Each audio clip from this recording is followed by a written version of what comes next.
Assalamualaikum warahmatullahi wabarakatuh. Perkenalkan, nama saya Nopriana Hidayah Widihandayani dari kelas B PWK 2019. Nah, di sini saya akan menjelaskan jawaban dari soal UAS kependudukan. Untuk soal yang pertama, yaitu jumlah penduduk di Indonesia masuk dalam 4 besar negara dengan jumlah penduduk terbesar di dunia dengan jumlah 257.929.349 jiwa pada tahun 2017. Dengan meningkatnya jumlah penduduk yang signifikan, terdapat permasalahan kependudukan yaitu 1. Ketersediaan bahan pangan terbatas, 2. Sarana perumahan dan tempat tinggal kurang memadai, 3. Fasilitas kesehatan, pendidikan, dan lain-lain yang kurang memadai, 4. Angka pengangguran yang tinggi, dan kelima, angka kriminalitas tinggi. Nah, jelaskan dan jabarkan faktor penyebab dari masing-masing permasalahan tersebut dan jelaskan solusi untuk permasalahan tersebut. Masalah kependudukan yang pertama yaitu ada ketersediaan bahan pangan yang terbatas. Nah, faktor penyebabnya itu ada 4, yakni ada pengadaan lahan, sarana prasarana, teknologi, dan kurangnya minat dengan SDM. Untuk pengadaan lahan, karena jumlah lahan yang terbatas, ini dikarenakan terjadinya konversi lahan, menyebabkan menurunnya produktivitas bahan pangan dan berhubungan dengan menurunnya ketersediaan bahan pangan. Yang kedua ada sarana prasarana. Nah, kondisi sarana prasarana dalam mendistribusikan hasil bahan pangan ini juga berhubungan dengan ketersediaan bahan pangan suatu daerah. Yang ketiga ada teknologi.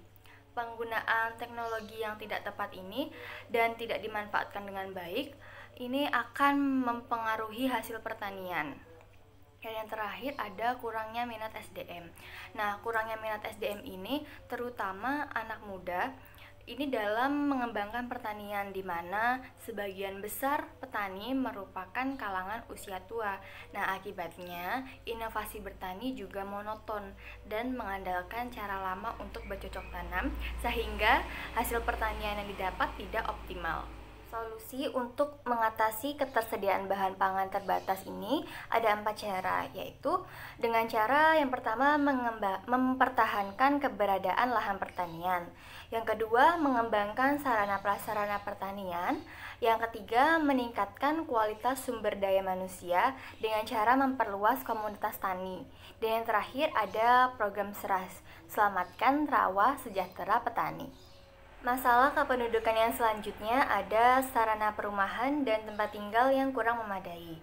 Nah, faktor penyebab dari sarana perumahan dan tempat tinggal yang kurang memadai ini ada 4, yaitu ada urbanisasi dan migrasi, yang kedua ada faktor lahan, yang ketiga ada sarana prasarana, dan yang keempat ada tata ruang. Untuk yang pertama, urbanisasi dan migrasi ini, meningkatnya urbanisasi dan migrasi akan memicu kesenjangan antara kota dan desa dan memicu timbulnya permukiman yang kumuh. Yang kedua ada faktor lahan.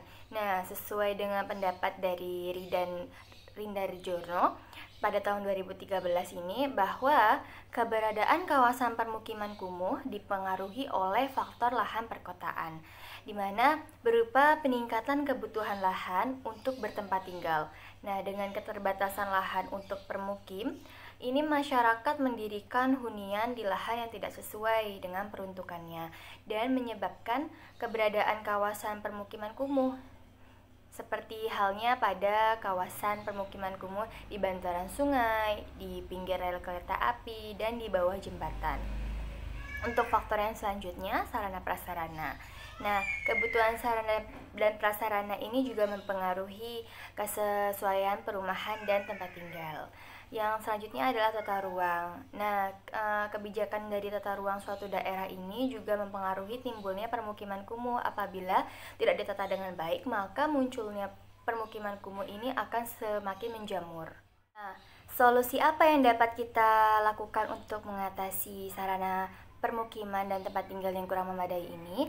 Ada 3 cara, yaitu yang pertama dengan pembangunan rumah susun, yang kedua ada program pembangunan permukiman seperti halnya Kotaku, Kotaku Mati, dan yang ketiga ada memberikan penyuluhan kepada masyarakat mengenai permukiman yang baik.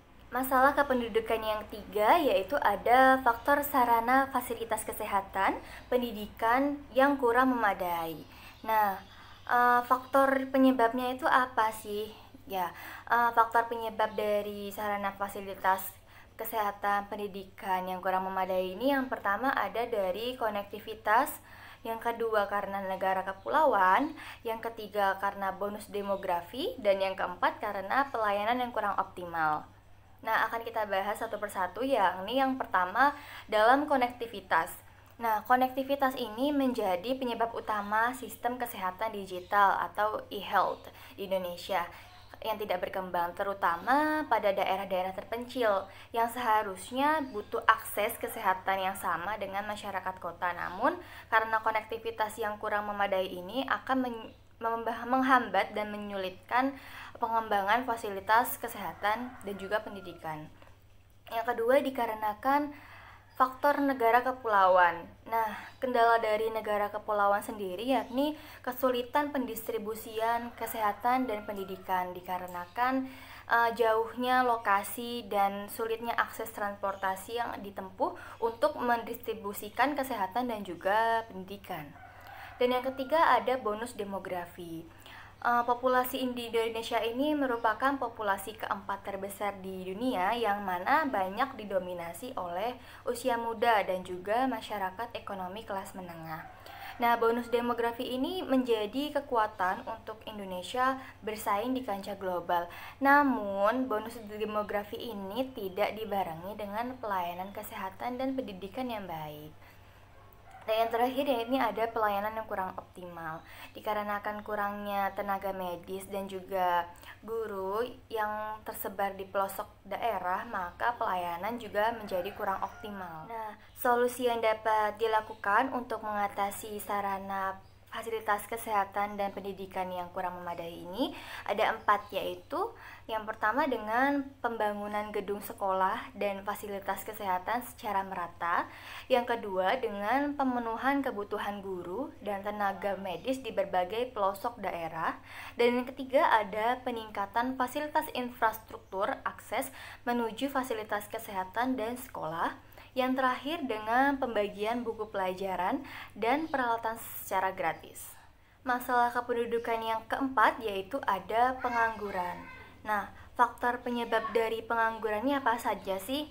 Ya, faktor penyebab dari pengangguran ini kurang lebihnya ada 3. Yang pertama karena ketidakseimbangan antara pekerja dengan jumlah tenaga kerja atau tidak seimbangnya jumlah lapangan pekerjaan dengan tenaga kerja. Yang kedua adalah keterampilan. Yang ketiga kurangnya pendidikan. Nah, yang pertama ini karena ledakan penduduk di Indonesia ini juga menjadi salah satu faktor pemicu adanya pengangguran di Indonesia. Hal tersebut menyebabkan banyaknya lulusan muda yang menganggur untuk menunggu pekerjaannya. Dan yang kedua ada dari keterampilan.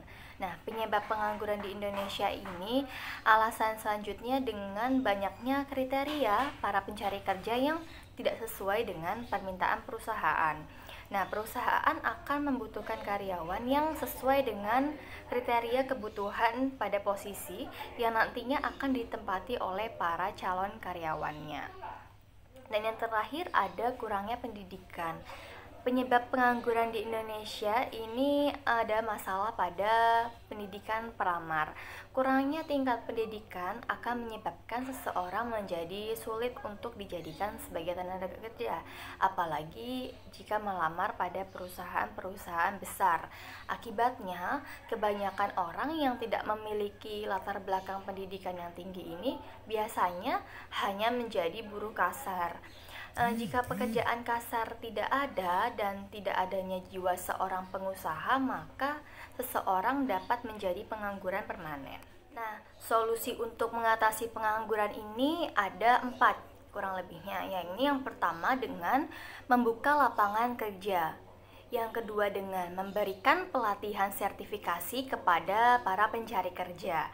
Yang ketiga dengan melatih para pencari kerja untuk membuat usahanya sendiri dan juga nantinya berimbas pada peluang kerja yang lebih banyak. Yang keempat, dengan meningkatkan peredaran modal usaha. Masalah kependudukan yang terakhir ini yaitu angka kriminalitas tinggi. Nah, bagaimana sih faktor penyebab dari angka kriminalitas tinggi? Ya, berdasarkan studi penelitian yang dilakukan di Kabupaten Batang tahun 2013 menggunakan analisis jalur faktor, ini ada 4 faktor penyebab. Yang pertama ada ekonomi, ada pendidikan, moral, dan juga lemahnya hukum. Karena ekonomi ini biasanya kan kriminalitas terjadi dikarenakan faktor ekonomi. Kurangnya penghasilan dan banyaknya kebutuhan ekonomi menimbulkan keinginan untuk bertindak kejahatan. Dikarenakan untuk memenuhi kebutuhan ekonomi secara instan akan lebih mudah menurut mereka dengan cara bertindak kejahatan seperti mencopet, mencuri. Nah, solusi yang dapat dilakukan untuk menekan angka kriminalitas yang tinggi ini ada 2 cara, dari sisi preventif dan represif. Dari sisi preventif ini dengan cara menciptakan lapangan pekerjaan dengan pendapatan yang layak dan mencukupi kebutuhan hidup. Yang kedua, pemerintah memperbaiki kualitas pendidikan agar mampu mempengaruhi perubahan kriminal yang terjadi, mengingat ekonomi tumbuh dan meningkat tentunya berawal dari pendidikan yang baik. Yang ketiga, pemerintah hendaknya terus memperhatikan motif yang menjadi alasan terjadinya tindak kriminalitas. Dan untuk cara represif, yakni tindakan tegas dari aparat hukum, harus ditegakkan lembaga penegak hukum agar kriminalitas dapat ditekan dan keberadaannya dapat menurun. Soal yang kedua yaitu dinamika kependudukan merupakan perubahan jumlah penduduk yang dipengaruhi oleh faktor kelahiran, kematian, dan migrasi, di mana formulanya adalah fertilitas dikurangi mortalitas dijumlahkan dengan migrasi masuk dikurangi migrasi keluar.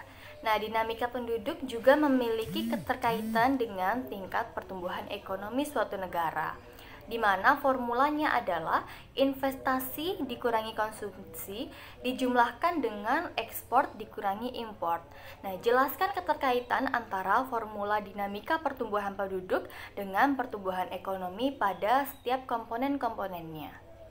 Jawaban dari soal nomor 2 ini yakni dalam setiap formula perhitungan terdapat beberapa komponen yang saling berkaitan satu sama lain.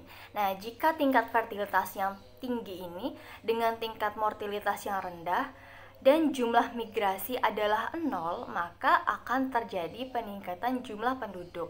Hal ini nantinya juga berpengaruh pada tingkat investasi dan konsumsi pada penduduk. Jika peningkatan penduduk diimbangi dengan umur produktivitas yang sama tingginya, maka akan menghasilkan tenaga kerja sehingga bisa meningkatkan ekspor. Rendahnya mortalitas menunjukkan semakin tinggi angka harapan hidup seseorang yang nantinya dapat berpengaruh terhadap tingkat kesehatan produktivitas seseorang.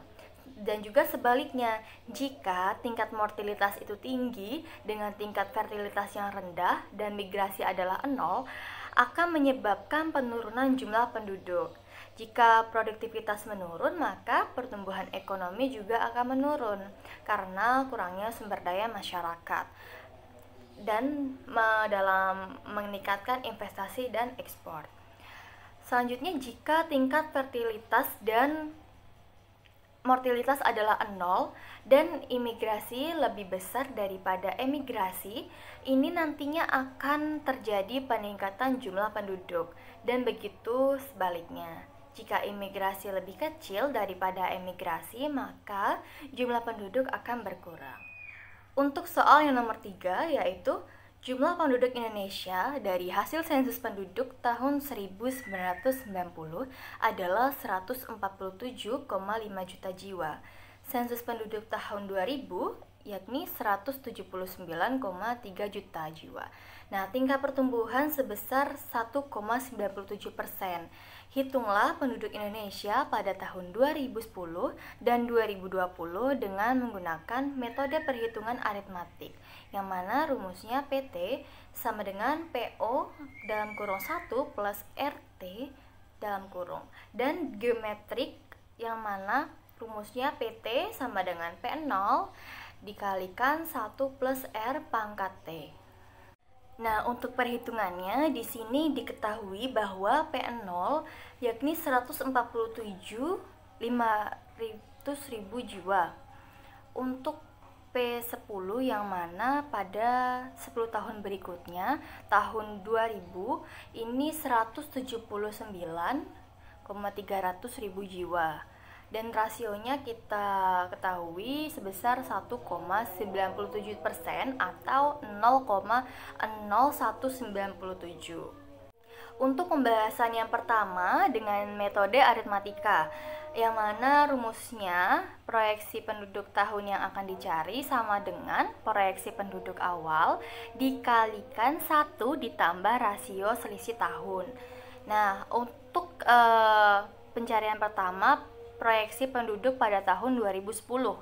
Ini proyeksi tahun yang akan dicari kita masukkan 20 karena selisih tahun 2010 dikurangi tahun 1990, maka didapatkan hasil 20 selisih tahunnya. Sama dengan kita masukkan proyeksi penduduk tahun awal yang mana pada tahun 1990 yaitu 147.500.000 jiwa. Nah, nantinya dikali dengan 1 ditambah rasionya yaitu 0,0197 dikalikan selisih tahunnya tadi 20. Maka didapatkan hasil 205.615.000. Nah, untuk proyeksi penduduk pada tahun 2020 karena selisih tahun 2020 dengan 1990 itu adalah 30, maka PT-nya ini kita ganti jadi P30 sama dengan 147.500.000 jiwa. Ini nanti dikalikan 1 ditambahkan rasio dikali selisih tahunnya yang didapatkan hasil 234.602.500 jiwa. Jadi dapat disimpulkan bahwa berdasarkan metode aritmatika proyeksi penduduk Indonesia pada tahun 2010 ini sebanyak 205,61 juta jiwa. Sedangkan pada tahun 2020 ini adalah 234,67 juta jiwa. Untuk pembahasan selanjutnya yaitu dengan cara metode geometrik, yang mana rumusnya ini adalah proyeksi penduduk tahun yang akan dicari sama dengan proyeksi penduduk awal dikali 1 ditambahkan rasio dan dipangkatkan dengan selisih tahun. Nah, untuk proyeksi penduduk pada tahun 2010 karena selisih tahunnya sebanyak 20, maka kita ganti jadi P20 sama dengan proyeksi penduduk awal yaitu 147 juta jiwa dikalikan 1 ditambah rasionya 0,0197 nanti dipangkatkan 20, maka didapat hasil 217.891.559,06. Nah, yang proyeksi penduduk pada tahun 2020 karena selisihnya ini 30 tahun, maka P30 sama dengan 147.500.000 jiwa dikali 1 ditambah 0,0197 dipangkatkan 30, maka didapatkan hasil 264.428.426,04. Jadi dapat disimpulkan bahwa dengan metode geometrik ini proyeksi penduduk di Indonesia pada tahun 2010 adalah 217,89 juta jiwa. Sedangkan pada tahun 2020 sebanyak 264,8 juta jiwa. Soal yang keempat yaitu Perkembangan di dunia pada abad ke-21 mengadopsi pendekatan Sustainable Development Goals atau SDGs. Nah, pada poin ke-11 tentang keberlanjutan kota dan komunitas, yaitu membangun kota-kota serta permukiman yang berkualitas, aman, dan berkelanjutan. Jelaskan keterkaitan SDGs poin ke-11 dengan aspek kependudukan. Seperti yang kita ketahui bahwa Sustainable Development Goals ini atau SDGs merupakan suatu rencana aksi global yang disepakati oleh para pemimpin dunia termasuk Indonesia guna mengakhiri kemiskinan, mengurangi kesenjangan, dan melindungi lingkungan. SDGs ini berisi 17 tujuan dan 169 target yang nantinya diharapkan dapat dicapai pada tahun 2030. SDGs poin ke-11 yakni membangun kota dan permukiman inklusif, aman, tahan lama, dan berkelanjutan. Nah, SDGs poin ke-11 ini memiliki target yang pertama, memastikan akses terhadap perumahan dan pelayanan dasar yang layak. Yang kedua, menyediakan akses terhadap sistem transportasi yang aman, terjangkau, dan mudah diakses. Yang ketiga, meningkatkan urbanisasi yang inklusif dan berkelanjutan. Yang keempat, menguatkan upaya untuk melindungi dan menjaga warisan budaya. Yang kelima, secara signifikan mengurangi jumlah kematian dan jumlah orang yang terkena dampak, dan secara substansif mengurangi kerugian ekonomi. Yang keenam, mengurangi dampak buruk terhadap lingkungan per kapita di perkotaan, termasuk dengan memberikan perhatian khusus kepada kualitas udara dan kotamadya dan manajemen limbah lainnya. Yang ketujuh, menyediakan akses universal terhadap ruang-ruang publik yang aman, inklusif, dan mudah diakses. Nah, keterkaitan poin ke-11 dengan aspek kependudukannya yakni pada indikator meningkatkan standar hidup di permukiman kumuh dan memperluas lapangan kerja, yang mana beberapa kota memiliki masalah kependudukan seperti masalah permukiman kumuh, masalah pengangguran, urbanisasi, ruang terbuka hijau, dan sebagainya. Dan indikator yang selanjutnya itu memastikan akses universal yang aman dan layak ke lingkungan dan layanan dasar perkotaan termasuk perumahan, sanitasi, dan pengelolaan limbah dan transportasi yang rendah karbon. Nah, indikatornya itu ada ruang hijau di perkotaan dan akses penduduk ke transportasi umum. Nah, ruang hijau di perkotaan ini penting dalam menentukan kualitas hidup masyarakat kota. Bukti empiris menunjukkan bahwa ruang terbuka hijau akan memberikan manfaat sosial dan psikologis yaitu rekreasi, relaksasi, dan meningkatkan kesehatan. Nah, ini berhubungan dengan pendudukan bagi penduduk kota. Nah, untuk akses penduduk ke transportasi umum, transportasi yang murah dan juga efektif sangat penting bagi pembangunan ekonomi dan pengurangan kemiskinan daerah perkotaan, karena transportasi yang efektif akan memudahkan akses menuju tempat kota, layanan kesehatan, dan pusat perdagangan yang lainnya. Nah, ini akan memudahkan mobilitas penduduk dalam melakukan kegiatan sehari-hari. Sekian dari saya, kurang lebihnya mohon maaf. Wassalamualaikum warahmatullahi wabarakatuh.